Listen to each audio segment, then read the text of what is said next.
Hello, everybody, and welcome to another edition of the Cerebral Smack Talk, live on YouTube and StreamYard.com. It is Gulam F. Michael Fletcher alongside Anthony Florio, and it's just going to be us two tonight. Michael Bullock is actually on his way to be competing at the Special Olympics Rhode Island Games that will be held. It actually, I think the opening ceremonies was tonight, and competitions will begin tomorrow from the University of Rhode Island at URI in Kingston, Rhode Island. So, to all of our friends out there in the Special Olympics, Rhode Island, good luck and Godspeed in your competitions, guys. Good luck. So, with that said, me and Anthony are going to be holding down the fort tonight, and we got a lot to cover. We got SmackDown. We got AEW Rampage with some major breaking news that broke out just a little while ago. Major shakeup when it comes to the AEW world title picture. Something we did not even think was going to happen just happened. And yeah, it's a game changer, folks. So we'll get into that in a little bit. We got a preview of NXT TakeOver or NXT in your house. We got Hell in a Cell, and there's a Ranger Roundup, Game 2 of the Eastern Conference Final, the Rangers and Tampa. We got so much to cover here tonight. So here we go. So we started off with SmackDown Live. And with that, we cut it. Excuse me. We started off with a 6-man tag team fight, as it was Drew McIntyre and the New Day versus I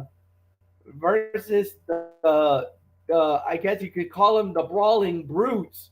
When it was all said and done, the Brawling Brutes gets the win, as it was Sheamus scoring the bro kick. Well, actually, no, Butch hitting the bitter end on Xavier Woods for the 1-2-3. Unfortunately, I don't have it on the fall, but this was a solid opener.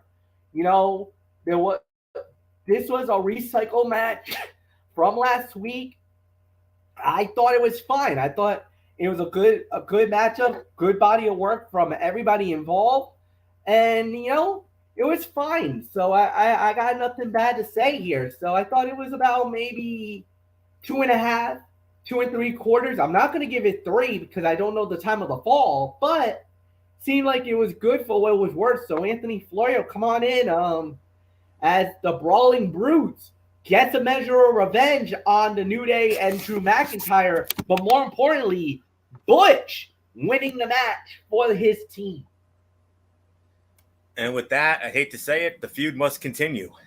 I mean, this is a feud that has gone on, as long as that infamous Chavo Guerrero Hornswoggle feud back in 2009. I mean, that's where we're heading. But time of the fall. Let me see if I can find it. I have an even 11 minutes. That's what I have. So MF might want to consider bumping up the rating a little bit. But for me, I will give this about 3 to 3.25 stars for the effort. And obviously a different outcome. Obviously, another match probably will take place down the road. I don't know when, but I'm gonna try one more thing here. We'll just go with the 11 minutes for this. So solid action-packed match concluded with Butch delivering bitter end to Woods for the win, and begged the question, why the hell is this feud continuing? For months, Sheamus and company have battled New Day to no measurable benefit of anyone involved. They keep wrestling each other for no real rhyme or reason beyond WWE Creative's failure to find literally anything else for them to do. Now Drew McIntyre has been drug into the mix, hardly the position, a prospective world championship contender ideally finds himself in. As if the repetitive matches were not bad enough, the outcome of this saw the heels inexplicably get their win back, just 7 days after finally getting their comeuppance at the hands of Xavier Woods. In the typical unraveling of everything good about last week's match, it was Woods who suffered the fall and lost some of that important credibility that he gained by way of his win last week. Lazy creative helped somewhat by a very good match between 5 strong workers and a 6th in Holland who is improving with every passing week. I'll give this 3 to 3.25 stars, but there's one little thing that needs to be addressed from the promo segment. Drew McIntyre, MF, he called his shot. He wants Roman, and he wants him in Cardiff, Wales in 3 months' time. Yep. And if they make that, if and when that becomes official, I'm going on the record right now. I think that's the night the tribal chief will finally get his comeuppance. All right. Okay, so with that said, we're just going to move right on along. We had Jinder Mahal versus Humberto. Jinder Mahal wins the match in 3 minutes and 34 seconds. We don't really need to talk about that one, but we do need to get into this. It was a 6-pack challenge, and the winner would become the number 1 contender for the SmackDown Women's Championship, as it was Raquel Rodriguez, Shayna Baszler, Natalya, Aaliyah, Shotzi, and Xia Li. When it was all said and done, Natalya wins the match. She is the number 1 contender. 5 minutes, 54 seconds. Anthony Florio, we got ourselves a somewhat of a shocker. Natalya is now number 1 contender. She gets to fight Ronda Rousey for the SmackDown Women's crown. Well, we don't know when that will be, but I'm going to give it 2.5. Yeah. What's that?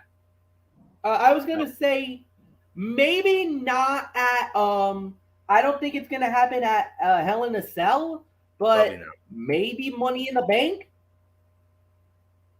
Month away, maybe.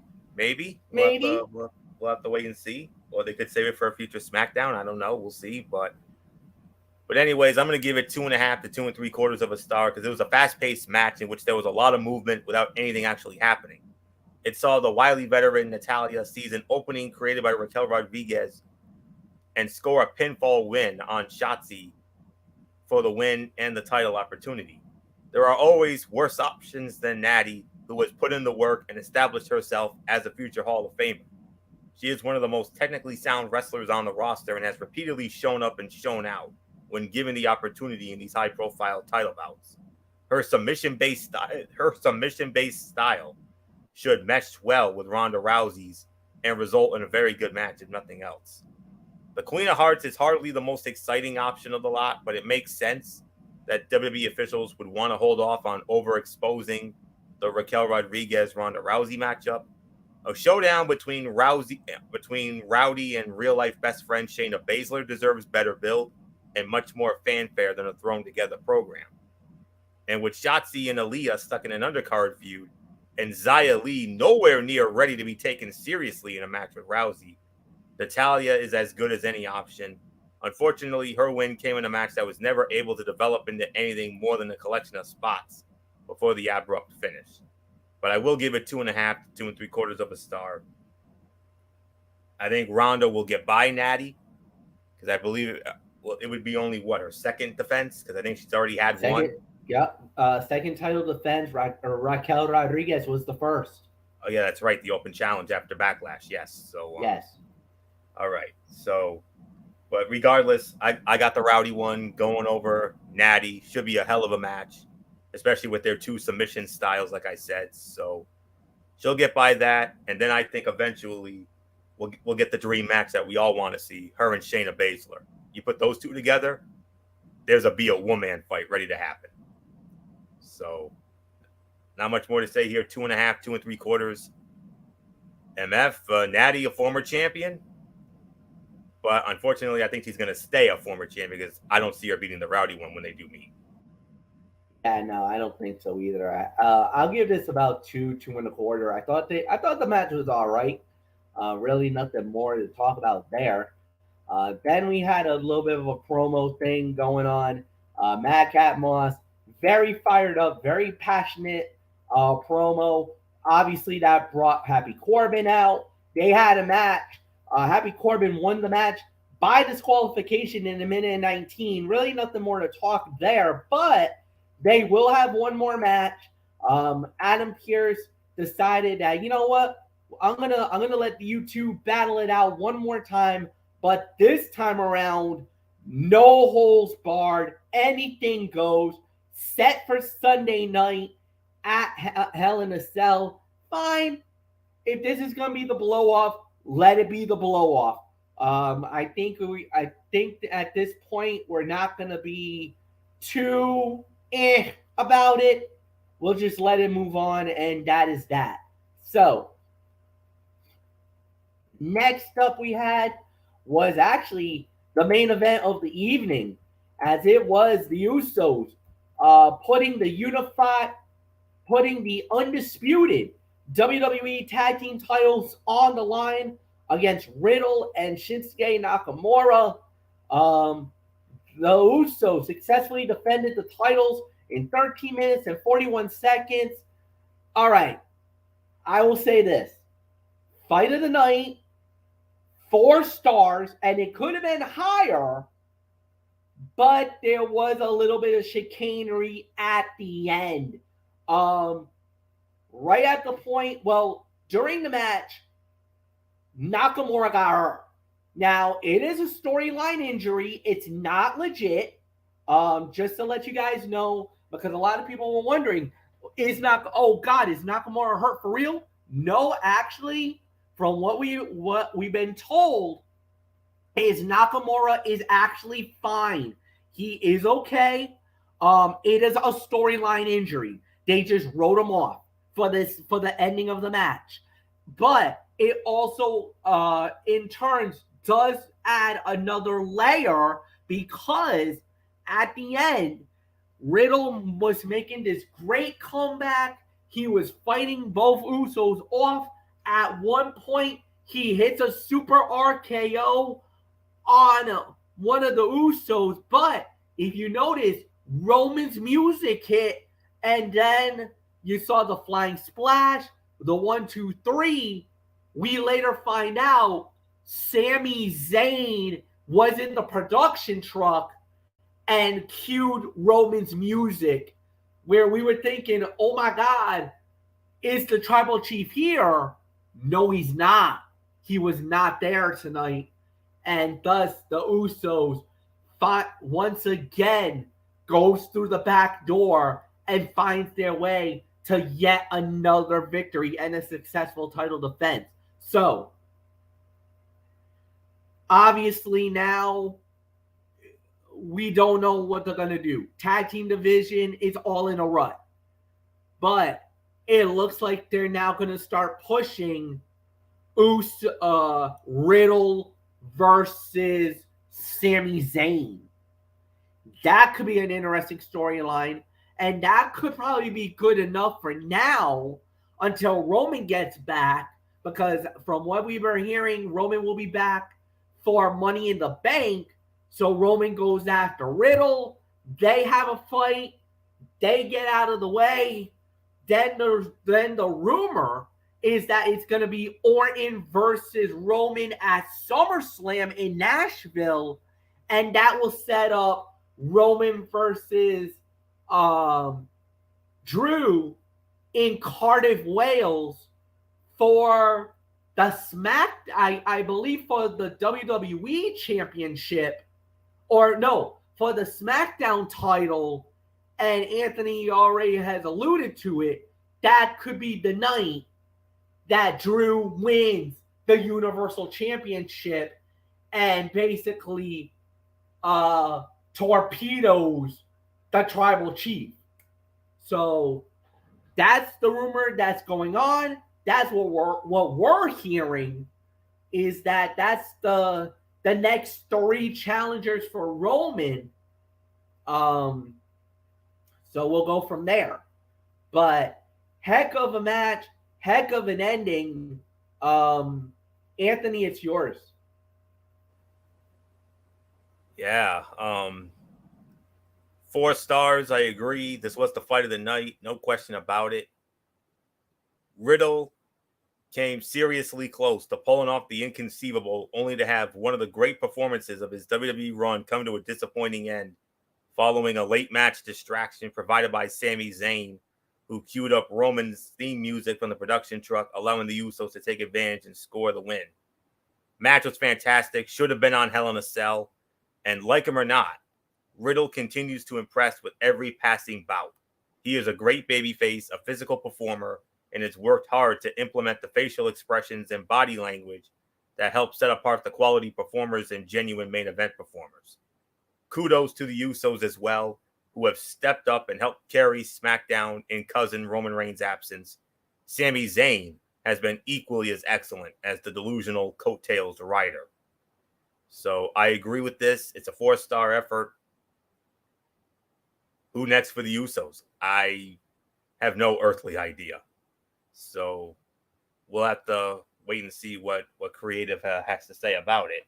But not really much more to say here. Fight of the night, 4 stars. So as far as the overall thoughts go, yeah, this was a meh show. If I'm going to be honest with you, I'm going to give this about 5 to 5.5 out of 10 for me.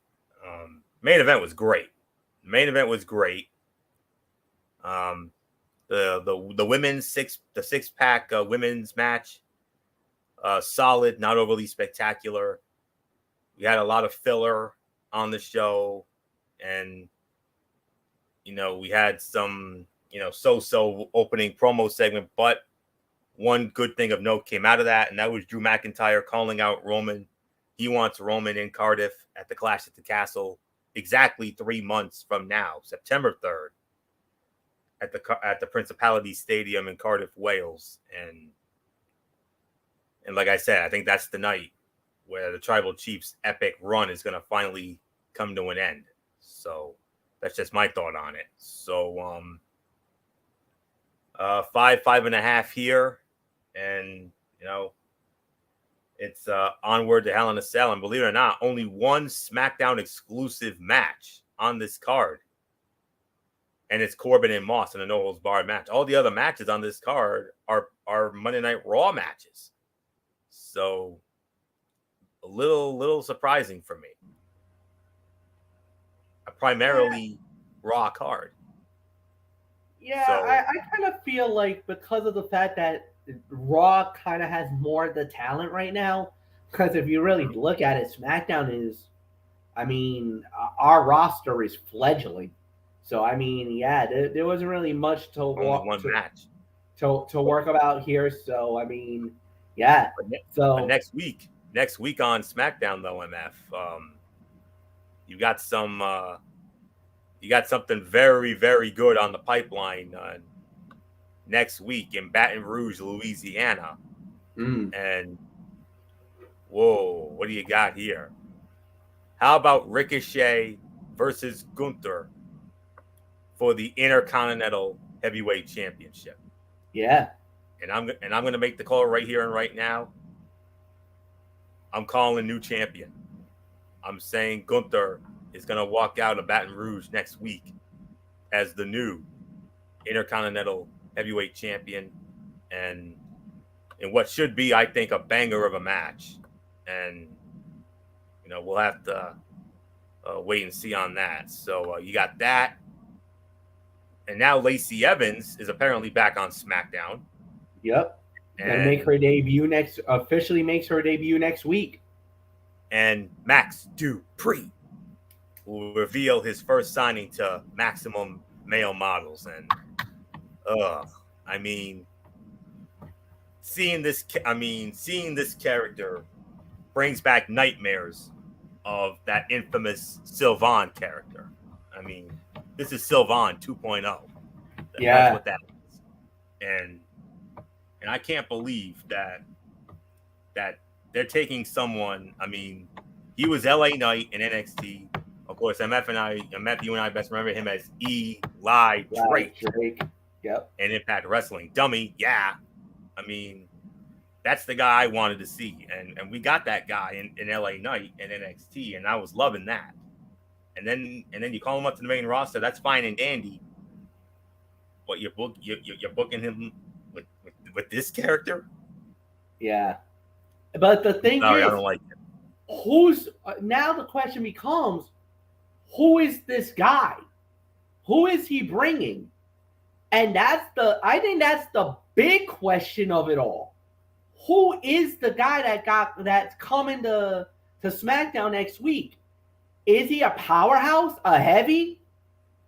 Or like, what are we looking at? Who are they bringing? I wish I knew. I think that's the $1 million question more than anything else. That is. So it's 5 to 5.5 for this week. Next week though has potential, especially Ricochet and Gunther. That's got show stealer potential. We'll see about Lacey, and we'll see about this first signing for Max Dupree with this male model agency. So whatevs. So it's a 5.5 for me. MF, quick thought from you, and then we'll get into what was a very rare, exciting edition of Rampage. Very rare. Yeah, I'll give it 5.5. You're absolutely right. There's really nothing more to speak about, so we're just gonna move right on along. So we started off with Benta, El Scioro, and Rey Fenix versus the Young Bucks. The Young Bucks wins the match in 14:54. This match was all kinds of awesomeness. At least 4.5 to 4 3/4. I can't give it the full 5. There was a moment at the end. Matt Jackson did something that really got under my skin. And gee, I wonder what that could be. Yeah. Michael Bullock mentioned it on the chat. It's a good thing I was more focused on the Ranger game at that moment. As was because I did kind of saw it, and I was like, you son of a bitch. You had to do it. The cardinal sin. God damn it. And I was not happy. I was furious. Penta got unmasked right before our very eyes. And you don't you really don't need me to go all Cerebral Viper. You don't need me to talk about the legacy and what the mask means. You already know it. If you've known me from the days of the wrestling form, you already know where we go with this. You already know it. So I don't really need to rehash it. So we know the mask. We know how sacred. We know how sacred the mask is when it comes to lucha libre Mexican wrestling. Yeah. So I mean, that what happened was absolutely ridiculous. What happened is wrong on so many levels. The Young Bucks definitely did something that was very, very, very not good. But the match was amazing. The match was awesome. Always. I loved it. Really nothing more to say. Anthony, it's yours. Absolutely. This match tonight definitely ranks up there as one of the greatest matches in the over 9-month history of AEW Rampage. I mean, it was a pay-per-view quality style match on Rampage. I mean, wow. I'm right there with you as far as the rating goes. It's 4.5, teetering on 4 3/4. I was definitely tempted to give it 5 because I mean the things they did in this match. Oh my gosh, it was just a flat out balls to the wall action fest. It's exactly what we expect from these two teams, and there was no way the Young Bucks weren't going to go crazy in their hometown. Not everything was perfectly crisp, but it was all very much great. And wow, what a treat for all of us tonight. And I'll say it like this: that match alone was better than anything we had on SmackDown tonight. I mean, the only thing that came close to that was the main event of SmackDown tonight. But this alone was better than almost everything we saw on SmackDown tonight. So, no question about it. 4.5, teetering on 4 3/4 of a star.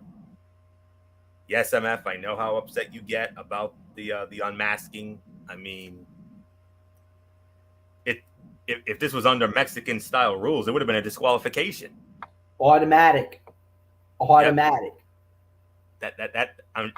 That's I'm guessing that's under AAA rules. Yeah. That's under AAA. That's under CMLL. Yeah, any company that when it comes to lucha libre, even lucha underground, those rules would have been in effect at that moment. Yep. But luckily for Matt Jackson, this is under USA and AEW rules, and because if it was in Mexico, he not only would have gotten disqualified, he would have been crucified. That's all. They would have wanted his body. They would have wanted his head on the silver platter. Yeah, because I know how those fans are. Oh man. But like I said, 4.5 to 4 3/4. I mean, if you gave us these two teams in a best of 7 series, we'd watch every time. And I mean, every single time these two teams get together, they never, ever, ever disappoint. And they did it again here tonight. I mean, and kudos to AEW for giving these two the time they deserved to get almost 15 minutes. I mean, that's great. So they should have gotten a little more, but that's my only nitpick. But who the hell cares? I mean, the 15 minutes that we saw from those 4, absolutely breathtaking from the opening bell to the very end, except for the unmasking. But other than that, 4.5 to 4 3/4 of a star, no doubt about it. Fight of the night. So not much more to say except MF. We move on to what was without a doubt a perfect cool down fight. Yeah, absolutely perfect cool down fight as it was. Powerhouse Hobbs and Ricky Starks going up against two local wrestlers. They didn't even give them names, and the match was over in 46 seconds. So yeah, we move on to Kiera Hogan going up against Athena. Athena wins the match in 8 minutes and 23 seconds. So Anthony, the former Ember Moon, makes her official in-ring debut in AEW. Pretty impressive. Nice win over Kiera Hogan. Absolutely. I'm going to give it 2 3/4, teetering on 3 stars. Very good match that was undercut by getting the part picture-in-picture, part full ad break. Athena looked good and worked well against Kiera Hogan, but this match could have been placed in a better spot, but that's all right. It's 2 3/4, teetering on 3 for the effort. It was the third best fight of the night, and no surprise. I mean, we all knew Athena was going to win the match, and there's no question about it. Down the road, it will be Athena and Jade Cargill for the TBS Championship. And here I go again. I'm gonna do it again. I'm gonna make another bold prediction here. I believe Athena is going to be the one to finally dethrone Jade Cargill, hand her her first loss, and become the new TBS champion whenever they decide to do it. So that's my thought. 2 3/4 to 3. MF, your thoughts? Yeah, we'll wait and see how that plays out. So, 2.5 to 3, that could be pretty good. So after that, then we had CM Punk. He cut in a promo, and guys, This was the biggest moment of the night for all of us. Apparently, CM Punk suffered an injury, and it looks like he has broken his foot. With that said, CM Punk has relinquished the AEW World Heavyweight title. The belt is vacated. So now, there will be a battle royale this Wednesday night on Dynamite. The winner of that match will face off with Jon Moxley, and at Forbidden Door in Chicago at the United Center, they will determine an interim AEW World Champion. When CM Punk comes back from his injury, he will fight the interim champion. The interim champion fights the current champion, and we have an undisputed champion at that moment. So Punk will come back. He will face off whoever the interim champion is, and from there, we will have an undisputed AEW World Heavyweight Champion at that moment. So, a lot to dissect. A lot to discover. So, first off, our thoughts and prayers are with CM Punk. Speedy recovery. It's so unfortunate how this is how it turns for him. I will say this. What an opportunity for the guys in the back now. With Miro back, with Joe, with all these guys. And the thing is, Mox benefits. And that's a question that I gotta wonder is, why did Jon Moxley, of all people, get the shot? Gets to go through and gets a shot at the belt. What is the reasoning behind Moxley to get the opportunity? That's very interesting in one sense. The other is, who is he going to fight? Now, there's a lot of rumors. Could it be Bryan Danielson? Possible. Could it be Miro? Could it be Samoa Joe? Could it be MJF? Now, I know a lot of people are like, MJF, wait a minute, hold up. Well, why would you say that? Well, let's think about it this way. MJF just got his name pulled off of the AEW roster. Earlier today, if you notice, his name is not even on the roster. Like, on the website, his name is not even there. They actually pulled his merchandise off of Pro Wrestling Tees as well. So MJF, by all attempted purposes, is no longer an employee of AEW right now. We all know this is a work. This has to be a work now, more than ever. Could this be the moment that they make MJF AEW Interim World Champion? I mean, why not?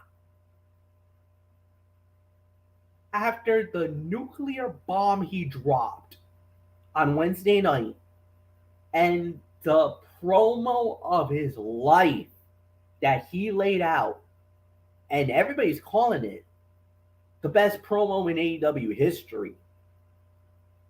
So we got that going.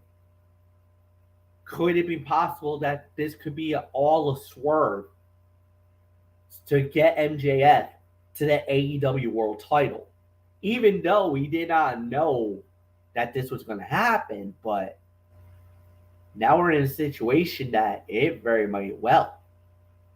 Anthony Floyo, give me your thoughts on CM Punk relinquishing the AEW World title. when Michael Bullock dropped it in our Talking Wrestling TXN Messenger chat in our news and views, when I saw that, the first thing that immediately came to my mind were Rut-Row. And when you say Rut-Row, that usually means something. There's nothing good's going to come out of this. And when I saw that post, I said to myself, "Oh no, he's severely injured and he's got to relinquish the title." And sure enough, that's what happened here tonight.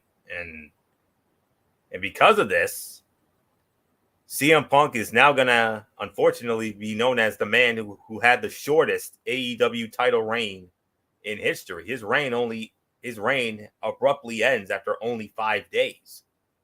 He just won the title Sunday night, beating Hangman Adam Page at Double or Nothing. And I never would have thought in my wildest dreams that 5 days later, he was going to end up having to relinquish the AEW World Heavyweight Championship due to injury. And what's the key word he said? He needs surgery. When you hear that, that's when you know it's serious. And we don't know how long. We don't know the extent of the injury. We don't know how long he's going to be out for. But,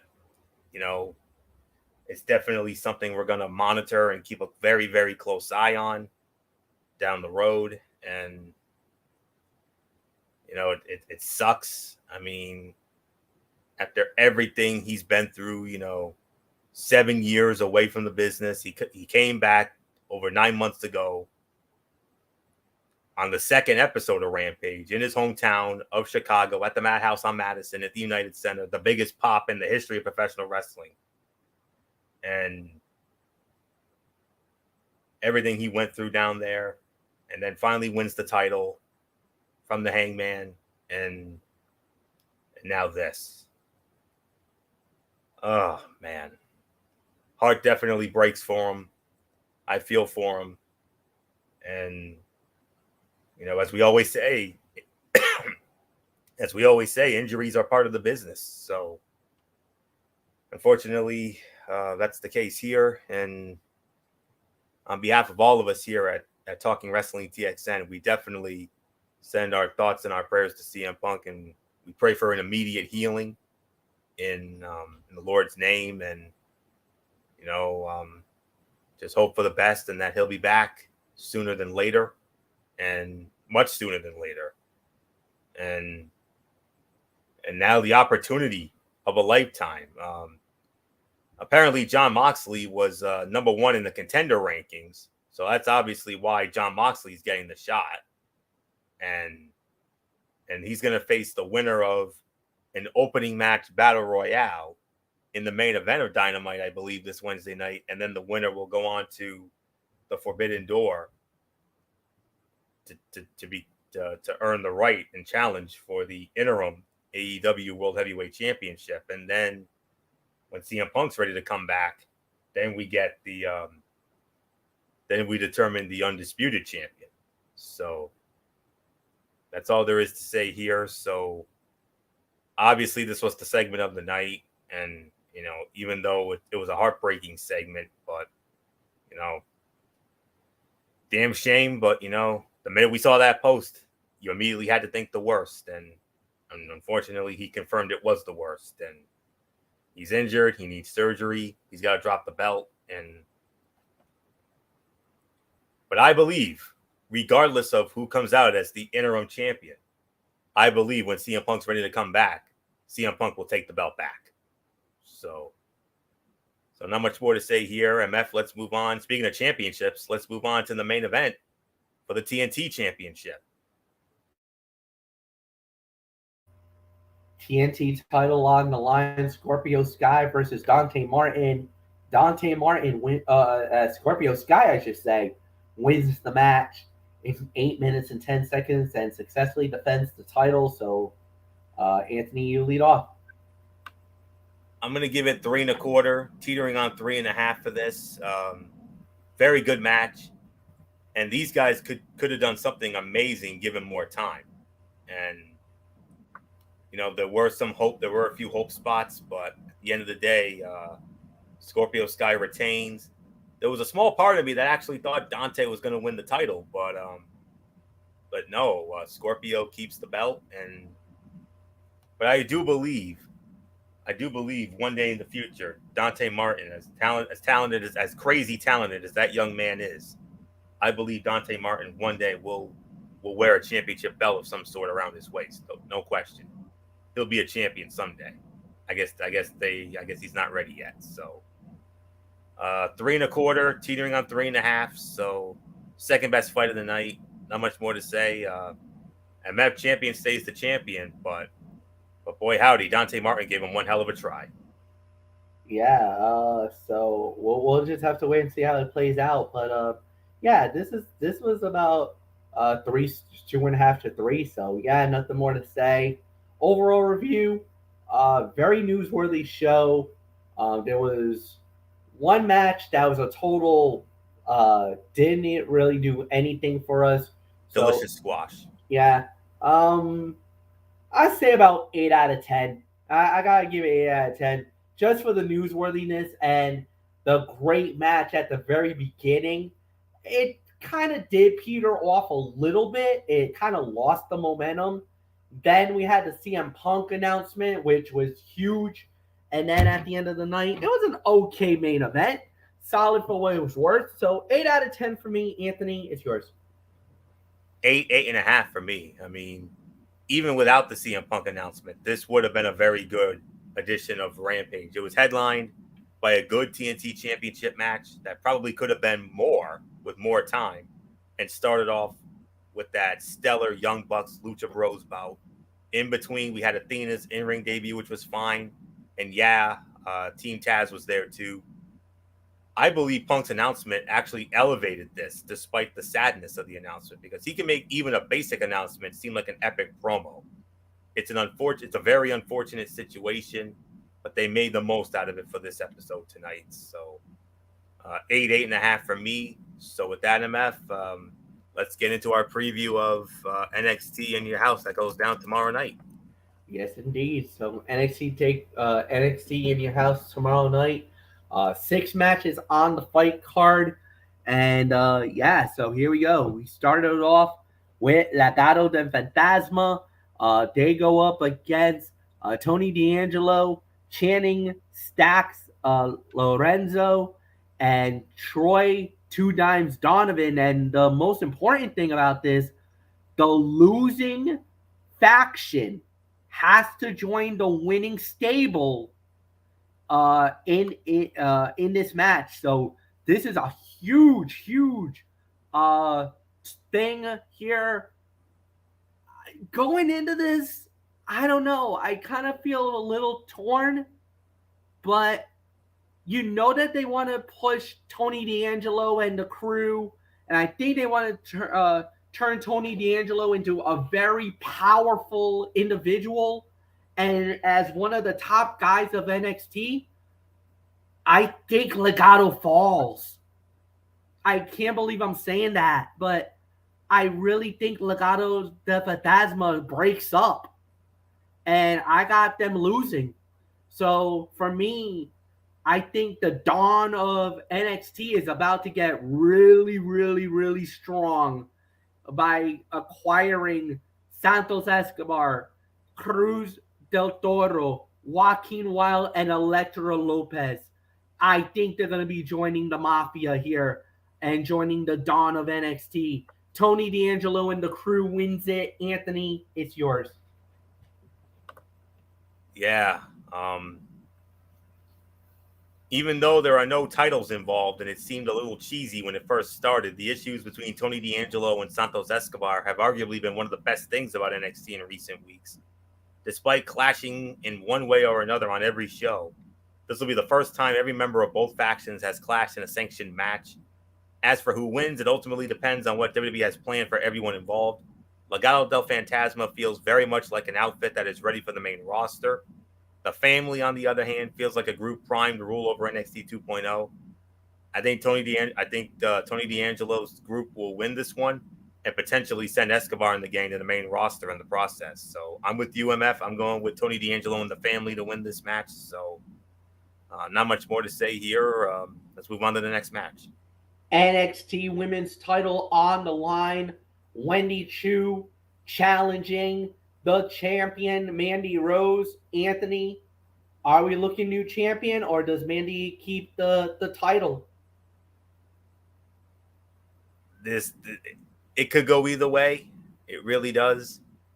Mandy Rose has now been NXT Women's Champion for well over 200 days, bettering the reigns of former champions like Sasha Banks and the woman who she beat for the title last October at Halloween Havoc, Raquel Gonzalez. Not many fans would have expected Rose to hold the title for this long, but alas, here we are. Tomorrow night at In Your House, Rose will defend the women's title against Wendy Chu, a superstar who might well pose the biggest threat to Rose's reign so far. Despite the threat Chu poses, it still seems unlikely that this will be where Rose's reign actually does come to an end. Chu has demonstrated to the NXT clout just how versatile she can be, but in spite of that, someone whose gimmick is that they love sleep doesn't feel like championship material. But then again, this is NXT 2.0, so who knows? But nevertheless, I got Mandy Rose successfully defending and moving on. And ultimately, as to who I think could dethrone her, I still got to believe it's got to be Roxanne Perez, formerly Roxy. I think she's the one who's going to dethrone her. That's just my thought, because I think she's going to win that breakout tournament on Tuesday night. I think she'll beat Tiffany Stratton, and then we'll take it from there. So winner and still champion for me, it's Mandy Rose. So she will give her a hell of a try, MF, but I think there will be some chicanery, and I would not be at all surprised if Gigi and JC end up assisting Mandy yet again. It's possible, yeah. It's possible, no doubt about it. I do believe that too. So I'm gonna go with Mandy Rose here. Speaking of Gigi and JC, they got to put their women's tag team titles on the line against Katarina Chance and Kaden Carter. All right, this is the one that I'm torn, because this is a head over heart. My head is saying Toxic Attraction successfully defends, but my heart is saying new champions. If there is one tag team in NXT that truly deserves to be the champions, this is it. Katarina and Kaden are without a doubt the most polished and purest tag team in all of NXT. They would be the perfect team to run the division if given the opportunity. So I'm going to go with my heart on this one instead of my head, and I'm calling for new champions. I think this is the night that Gigi and JC drops the belts to without a doubt, the purest tag team in NXT. So nothing more to say. Anthony, it's yours. I'm in the same boat with you, MF. I mean, I honestly want to go with Gigi and JC to retain, because of how dominant they are and the whole 9 yards. But if they get by this one, then who? Then who? That's the question. Then who? Then who will be the ones to who could they get to dethrone Gigi Dolan and JC Jane for those women's tag team titles? I don't know. And here's the thing. Katana Chance, not Katrina, it's Katana Chance and Kaden Carter are sick of being overlooked, sick of having their kindness taken for weakness, sick of NXT Women's Tag Team Champions Toxic Attraction skating by against makeshift tag teams. Chance and Carter are ready to prove they are the only legitimate tag team in NXT 2.0, and they are done waiting around.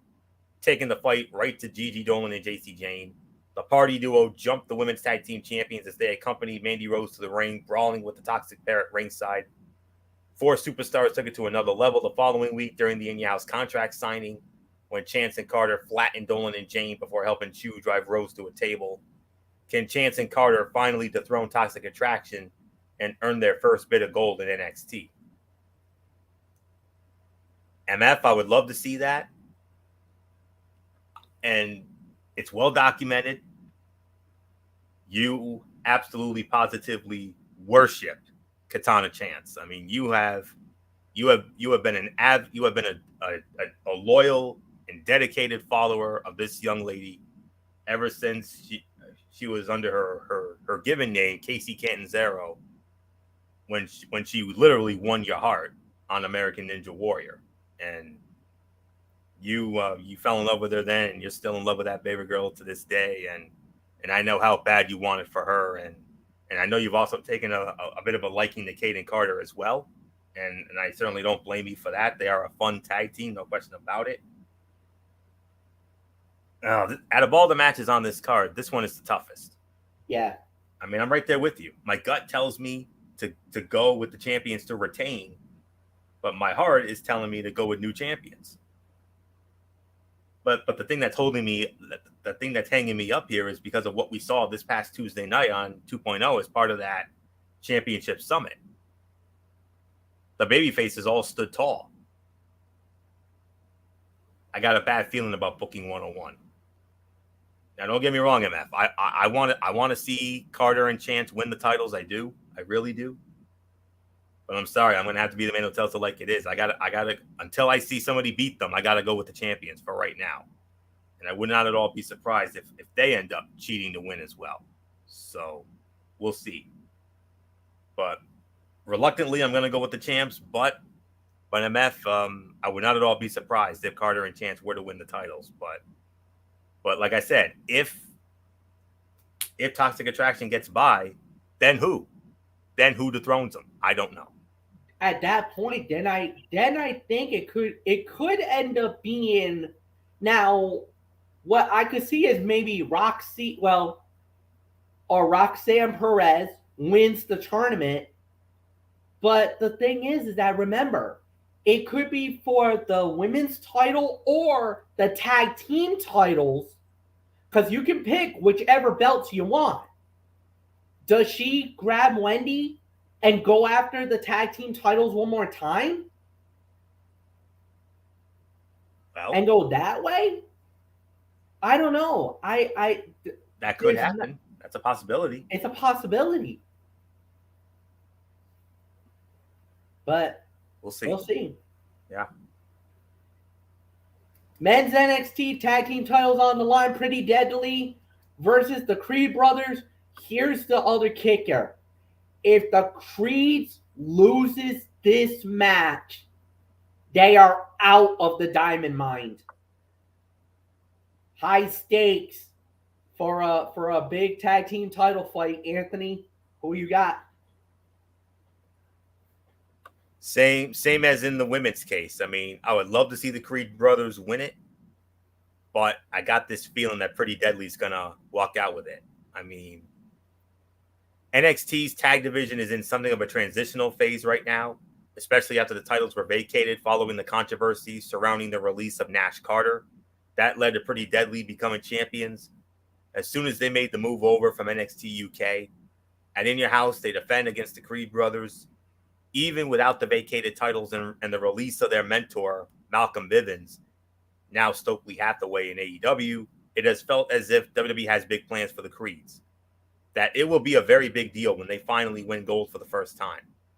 This feels like it could well be that next level, and the brothers could become champions and move on up the ladder in Your House, but there's a wild card in all of this, MF, and his name is Roderick Strong. And you know what? I'm going to go on the record right here and right now. Whether it's accidental or intentional, I believe Roderick Strong is going to be the ultimate difference maker. Maybe there could be a miscommunication, or maybe he could end up actually helping deliberately costing them the fight. And because of that, I'm sorry to say it, I got to say winners and still NXT Tag Team Champions, Pretty Deadly, all because of Roddy. Yeah. Roddy will be the difference maker without a And doubt. I don't blame you. I totally agree with that as well. I think that is how the outcome's gonna go. So yeah, winners and still NXT Tag Team Champions Roderick Strong. I mean, Pretty Deadly, because of Roderick Strong. Next up, we had is Carmelo Hayes versus Cameron Grimes for the North American Championship. This is easy for me. Cameron Grimes successfully defends the title. Um, and I'm very high on Carmelo Hayes. You know I'm wicked high on this guy. But I just think he's done. There's not. They don't need to put the North American title back on him. I think he's gonna. I think Grimes is probably gonna get into a rivalry with Quinn at some point. I think that's the next rivalry for the North American title. I think Carmelo is either on his way to possibly fighting for the NXT title or maybe get called up to the main roster. I mean, that's the only thing I could think of at this point in the game. So, winner and still North American champion Cameron Grimes. Anthony, it's yours. I'm right there with you. Cameron Grimes fulfilled a promise to his late father at Stand and Deliver by winning an epic ladder match to become North American champion back in April. Carmelo Hayes has been desperately trying to take the title back ever since, and despite Solo Sikoa's best efforts, the former champion will get his chance to do that in your house. Speaking of Sikoa, Grimes has promised the future Bloodline member next, should he retain in this one. Grimes' promise to Sikoa makes it seem likely the champ will retain in this one. While WWE has invested a lot in both of these superstars in this match, Sikoa's future seems brighter. Grimes will successfully defend the North American Championship through In Your House, and I think he will eventually lose the title to Solo Sikoa. So I think that with everything that's gone down, it has to be that. So winner and still North American champion, Cameron Grimes. He'll hold it a little longer, but MF, like I said, I think he will eventually, when he and Solo Sikoa eventually throw down, Solo Sikoa will be the next North American champion when all is said and done. All right. That leads us to the main event. The NXT title on the line. Braun Breaker versus Joe Gacy, with the added caveat that if Braun Breaker gets disqualified in this match, he loses the NXT title. Anthony, the main event, the title on the line. Who you got? I still got to go with Braun Breaker. I mean, Braun Breaker brought the NXT title back to NXT 2.0 when he regained it from Dolph Ziggler on the Monday Night Raw after WrestleMania. Big way to do it.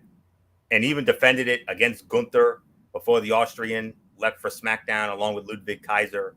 However, Joe Gacy is the thorn in Breaker's paw he just can't seem to get rid of.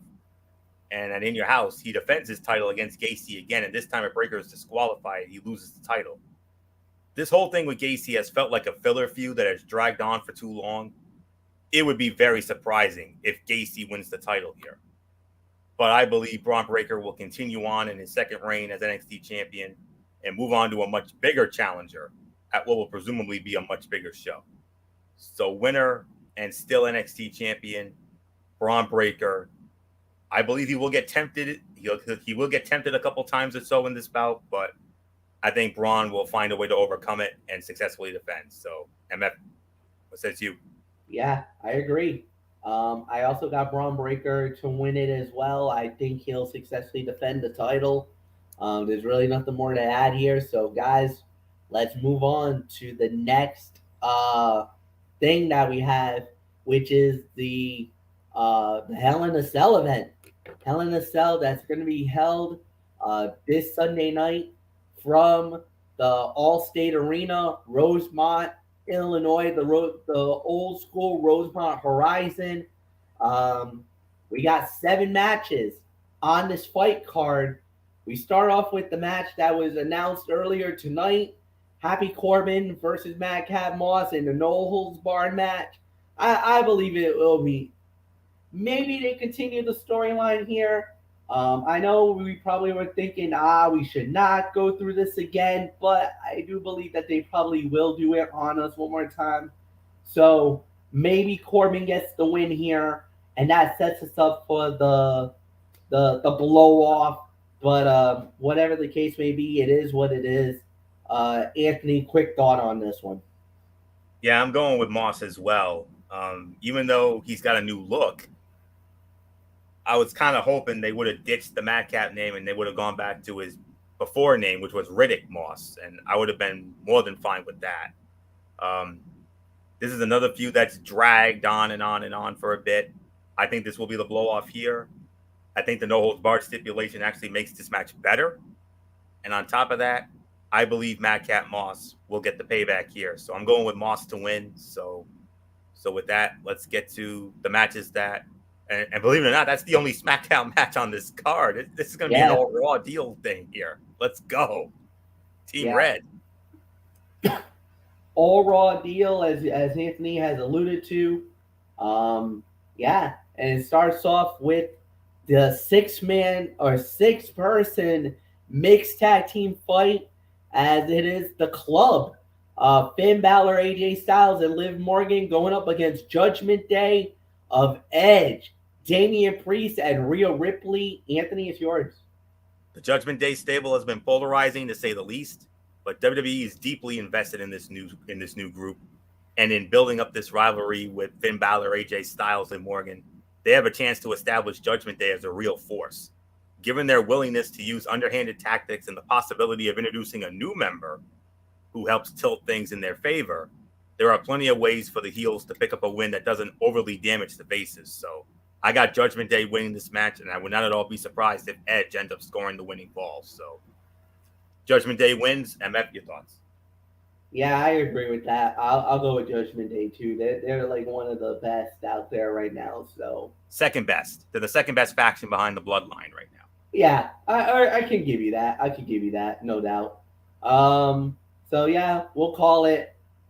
Judgment Day should win it.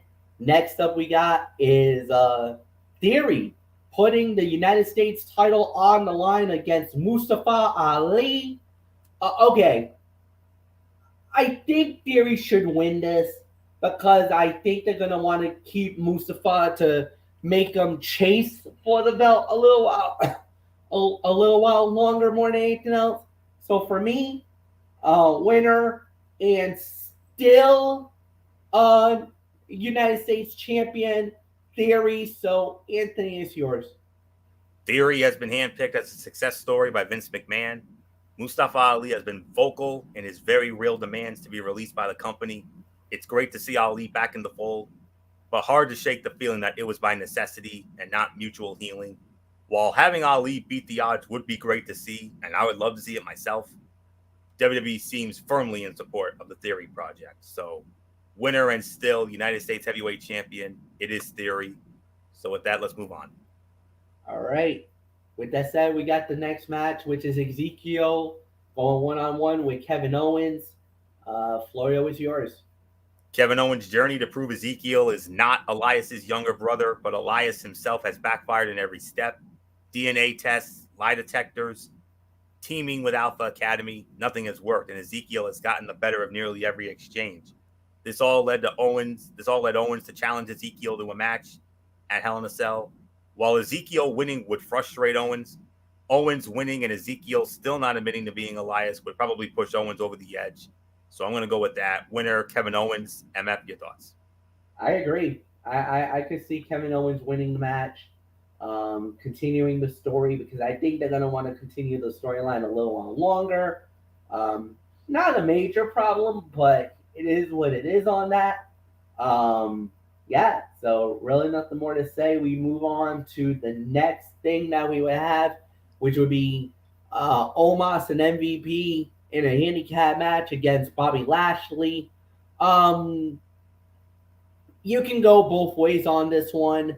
But I think Omos and MVP will get the win here. I think it's just going to be one of those where, even though it'd be great to see Bobby Lashley overcome the odds and win it, but I think at this point in the game, you kind of have to give the victory to Omos here. I mean, he's already. I think he won. They he lost the match at WrestleMania. Kind of got away with the victory at WrestleMania Backlash because of MVP. Yeah, you can give Lashley the comeuppance if you want to do that. You could do that, but I think at the end of the day, I could see them do this way. So I think Omos and MVP should win this. So Anthony, it's yours. Yeah, Bobby Lashley is at a disadvantage and has a built-in fail-safe for taking the loss. A victory here for the villainous duo adds credibility to MVP's ability to elevate his clients and continues Omos on an upward trend.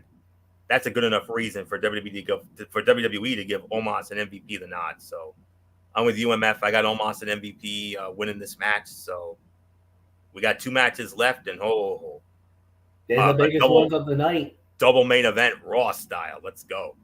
Yeah, starting off with the Raw Women's title on the line, as it will be Bianca Belaire versus Asuka versus Becky Lynch in a triple threat for the Raw Women's Championship. So, Anthony, it's yours.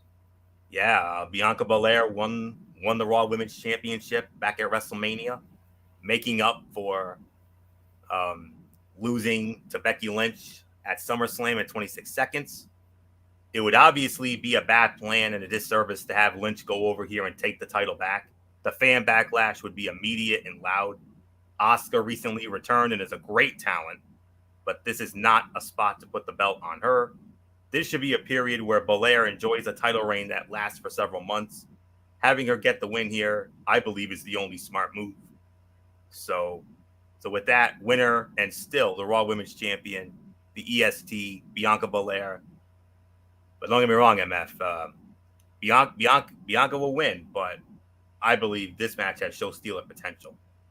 Yeah, no doubts. I don't think there's much of an argument here, to say the very least. So, with that said, I do believe Bianca should win it as well. That leads us to the main event inside of the Hell in a Cell. Cody Rhodes, the American Nightmare, goes one-on-one with Seth Rollins. This has been a back and forth rivalry. Cody's got 2 victories over Seth. I think he's going to get the hat trick. I got Cody Rhodes knocking off Seth Rollins. That should be 3 in a row for him. They're building Cody to be the man that could become a champion. That's what they've been doing, and I think you're going to get the payoff. So, yeah, nothing more to say, Anthony. I got Cody winning, so it's yours. I'm with you. This is the third consecutive booking of Cody Rhodes versus Seth Rollins at a major WWE event. We all remember the first was WrestleMania when Cody made his triumphant return to WWE with the second biggest pop in the history of professional wrestling, only behind Punk's AEW pop last summer. And then, of course, the second match, of course, we should know we were there, WrestleMania Backlash at the Dunk, when Cody Rhodes literally was pulling the tights and getting the win. But anyways, Rollins has argued that in their first match, Rhodes was a surprise opponent that Rollins could not prepare for. That was the tale of their second match, where Rollins regularly thwarted Rhodes' trademark attacks. In that rematch, Rhodes won-up Rollins in the cheating game to steal the win. Like I said, pulling the tights and getting the win. It's hard to imagine Rollins losing a third consecutive match, but it is even harder to believe that WWE will stifle Cody Rhodes' momentum. Perhaps Rollins gets the win by some nefarious means to extend the feud, but I think this program has run its natural course. Give Rhodes another clean win to solidify him as Raw's top dog, and thank Rollins for taking the falls, and let's move on. Cody Rhodes wins what will be overall the 51st Hell in a Cell match. Technically, the 50th on television, because one of those Hell in a Cell matches was a dark match that took place on after a Monday Night Raw. Check Wikipedia. But 51st overall MF, but technically when it comes to actual television, whether it's network television or pay-per-view, this is technically the 50th Hell in a Cell match, but it's really the 51st overall. Think about that. In almost 25 years. As this year marks the 25th anniversary of the structure. Because it was Bad Blood, 97. Yep. Undertaker and Shawn Michaels. And they set the bar so damn high for this. And with their 5-star. And they set the bar for what would end up becoming one of the most vicious, violent, brutal matches in the history of World Wrestling Entertainment. And let's see what the American Nightmare and the Visionary have up their sleeves for what will be, like I said, 51st overall, but 50th on pay-per-view / network television. Something. All right. Cody wins. And now let's go on to, I've been chomping at the bits for this one. Ranger Roundup. Let's go. Yeah, here we go, guys. So this is it. Ranger Roundup, Game 2 of the Eastern Conference Final. The New York Rangers versus the Tampa Bay Lightning from Madison Square Garden in New York. And ladies and gentlemen, the Rangers does it again. They get the sweep in the Garden. They now have a 2-0 series lead on the Tampa Bay Lightning. They win it tonight by the final score of 3-2. This was wild, to say the very least, folks. So strap in on this one. This was absolutely insanity, but the Rangers do get the job done, and now they are halfway home to they're halfway home. They're halfway to winning the East and going to the Stanley Cup final. So, the Prince of Wales trophy. Yeah, Prince of Wales trophy could be coming to New York. But before we get there, they still got to get 2 more wins, and now they got to go to Tampa. And you know they're going to be coming to play now. They have to win this next game. Tampa cannot afford to go down 0-3. So it started early, and it started advantage Tampa. They got on a power play, and they made the Rangers pay for it. It was Nikita Kucherov getting the goal, his 5th of the postseason, assisted by Hedman and Chari. Tampa was up 1-0. The goal was at 2:41, a power play goal. Then Keandre Miller getting the goal, tying the game at 5:59 in the first period. Frank Vetrano and Chris Kreider with the assist. And then right before the end of the first period, the kid line strikes again. This time Capo Caco, his 2nd of the playoffs, assisted by Adam Fox and by Philip Heedle. Yep. He gets the goal. It was 2-1 New York. There were no goals in the second. And then in the third, Mika Zibanejad gets the goal, giving the Ranger a 3-1 lead, assisted by Adam Fox and Chris Kreider at 1:21 in the third period. And then Nicholas Paul getting the goal. Corey Perry and Nikita Kucherov with the assist at 17:58. This was because they had to pull Andre Vasilevsky, so it was a 6-on-5, and that's how they got the goal. And then some very timely saves by Igor Shestankin, especially at the end, slamming the door on this game and giving the New York Rangers the big win, slamming the door on it, giving them the victory, and more importantly, gives New York the 2-0 series lead.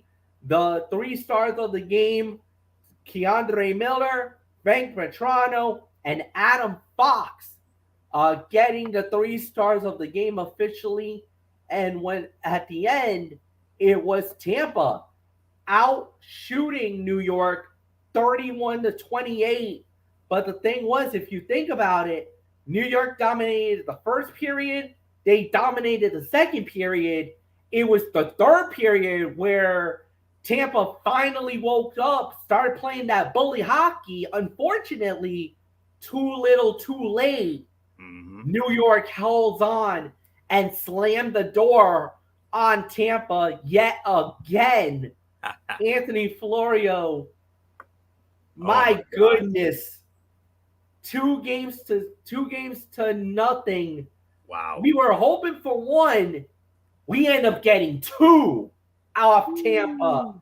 And now we're heading into Tampa with a commanding lead.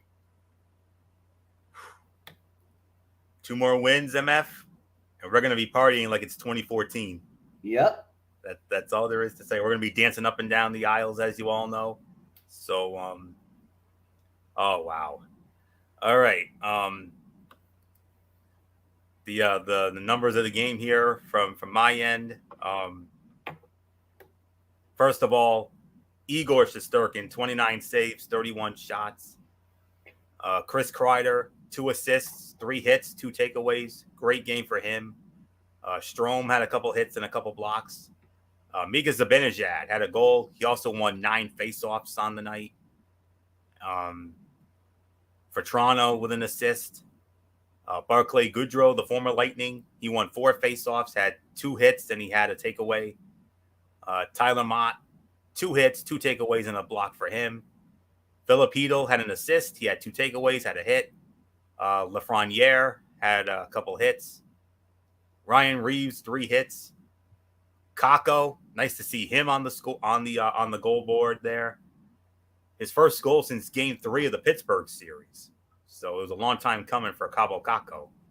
A goal, a hit, and a block. We got to give it up for Jacob Trouba, man. He had 6 blocks on the night. 6 blocks by Trouba and 2 hits on top of that. Adam Fox had 2 assists. He also had 4 takeaways and a block. Keandre Miller, goal, 3 takeaways, 2 blocks, and a hit. Ryan Lindgren played well, 3 hits and a block for him. And what a win for the New York Rangers. I mean, as for the Lightning, Vasilevsky, a little better, 25 saves, 28 shots. Anthony Cirelli was one of my stars for the Lightning, 13 face-off wins. He had 4 hits, an assist, and a takeaway. Nick Paul, another one of my stars of the game. He had a goal. He had 6 blocks of his own, had a couple hits, and he had a takeaway.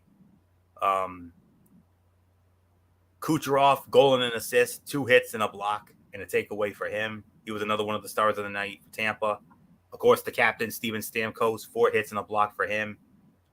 Andre Palat, 3 takeaways and a block for him. Pierre-Edouard Bellaire, 3 hits and a takeaway. And Zach Bogosian, 4 hits and a block. Cal Foote is the son of Adam Foote. You remember Adam Foote from all those great Avalanche teams from the 90s and the 2000s.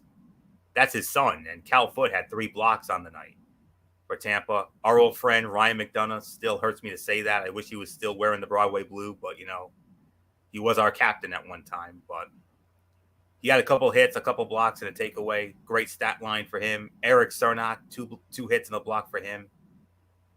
And they made a furious charge at the end, as only they could, but it was too little too late, like MF said. And if you had told me that the New York Rangers were going to have a 2-0 lead in this series, I would have said no freaking way. I would have said we'd be lucky to get a damn split against these guys.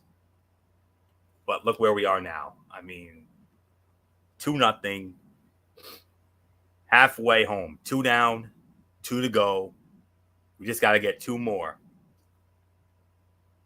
And if we can somehow get one in Tampa, that really sets us up. I mean, MF, you even said it. You even said it on the last Ranger Roundup the other night. Your mentor there, Kevin LaRoche, he went on the record and he said if the Rangers went up 2-0, he thinks they win it in 5. Mm-hmm. So I would love to see that, but I don't know. We're gonna have to wait and see on this. I mean, Rangers feasting on that home cooking, 8 in a row. They're now 8-1 in Madison Square Garden in this playoff year, and just unreal where this team is right now. I mean, this is where your heart starts to get full. If you're a Ranger fan, like you and I are, you obviously a lot longer than me, but I know you're right there with me. I know your heart's got to be starting to get that feeling of it, starting to get that fill of excitement. I mean, you're starting to get that heart full of excitement, knowing that, my God, 2 more wins, and we go somewhere we haven't been in 8 years, and that's the Stanley Cup Finals, and literally a chance for us to change the ending of 2014, because we don't want to see that ending again. We don't. If we get there, we want to finish the job and snap what would be a 28-year drought. Let me remind you of something. If this series goes to a winner-take-all Game 7, notice the date. Tuesday, June 14th. Why do I say that? Oh, by the way, it would be 28 years to the exact day that the New York Rangers won Stanley Cup and snapped the 54-year drought. So think about that for a minute, if it gets that far. But I hope it doesn't, but we'll see. But I love where we are now, MF. I mean, I'm starting to get that adrenaline and excitement in me right now. We're halfway home. We're halfway to the Prince of Wales Trophy, and think about this. I mean, to close it out, let me say it like this, MF. It started back in November when your Atlanta Braves did the unthinkable and won the World Series.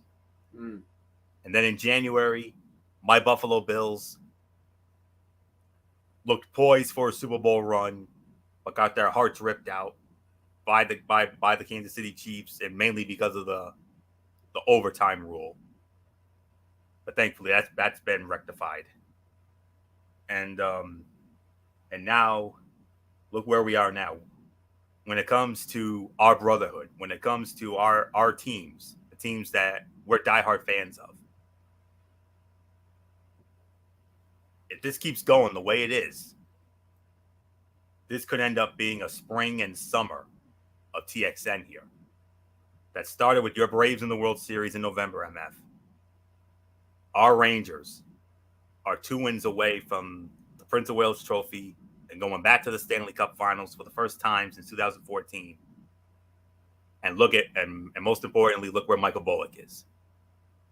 His Boston Celtics, after what I consider the most remarkable fourth quarter comeback in the history of the NBA Finals, even bigger than the Phoenix Suns in '93 in Game 5 against the Bulls, ruining their chances for a home court celebration.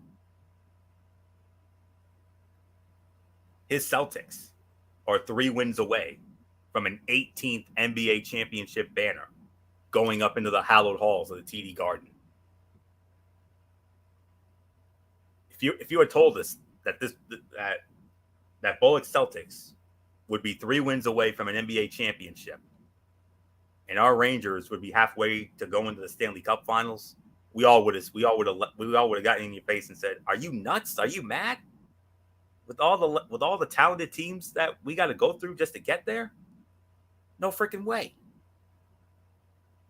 But alas, MF, here we are. Here we are. Could you imagine, MF, if Bullock Celtics were to somehow win the NBA championship? And somehow, some way, our New York Rangers not only win the Prince of Wales Trophy, but win the Stanley Cup as well. On top of your Braves winning the World Series back in November. Yeah.